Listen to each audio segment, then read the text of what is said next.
Nesta Semana da Independência também aconteceu o Dia Nacional de Conscientização sobre a fibrose cística, um mal crônico que afeta 1 em cada 10 mil brasileiros, de acordo com os dados do Ministério da Saúde. É a doença genética grave que mais atinge crianças. Para falar sobre este assunto, está conosco aqui no estúdio o médico Ronaldo Carneiro.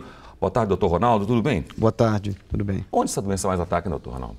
Isso é uma doença genética, né, muito rara, mas que na realidade, no contexto geral, ela comete cerca de 30 mil brasileiros.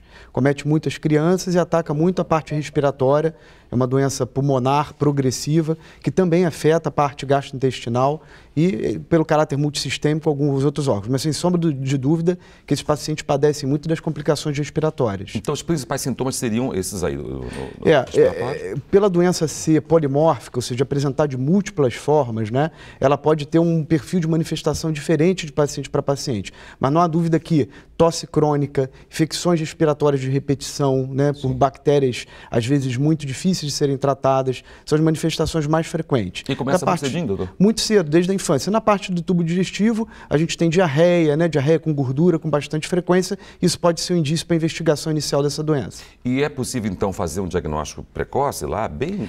Não só é possível, como é fundamental. Porque como é uma doença que não tem um tratamento tão específico, na realidade, quanto antes nós descobrirmos o diagnóstico da doença, fatalmente a gente vai ter mais instrumentos para fazer esse indivíduo viver mais. Que teste a gente faz para poder identificar? O teste do pezinho, que todo mundo conhece, é super importante, porque na verdade é uma triagem neonatal, né, para a gente proceder outros exames mais específicos que confirmem o diagnóstico.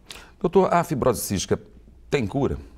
Fibrose cística não tem cura, mas a gente tem um dado que é super relevante, que é, em função de todo o arsenal, todo o armamentário de medicamentos, de medidas comportamentais que nos últimos anos aconteceram, a gente tem hoje uma chance desse paciente viver muito mais e com uma qualidade de vida melhor, muito maior do que era até pouco tempo atrás. Ou seja, a sobrevida aumenta muito. A sobrevida aumenta muito, sem dúvida. Mais ou menos quantos anos você tem em média? Esses pacientes que há muito pouco tempo atrás não passavam da primeira fase da infância, hoje em dia podem viver, inclusive, mais do que 40 anos de idade. Entendo. E ela pode aparecer também mais tarde ou só na infância? Ela pode aparecer. Existem formas atípicas, um pouco mais brandas de doença, que não tem manifestação na infância e que podem acontecer os sintomas mais clássicos a partir da fase adulta, inclusive. Então, é uma doença que compromete principalmente crianças, mas todos os médicos de diversas especialidades devem estar atentos, inclusive para os indivíduos adultos. Tá certo. Há tratamento adequado na rede pública, doutor?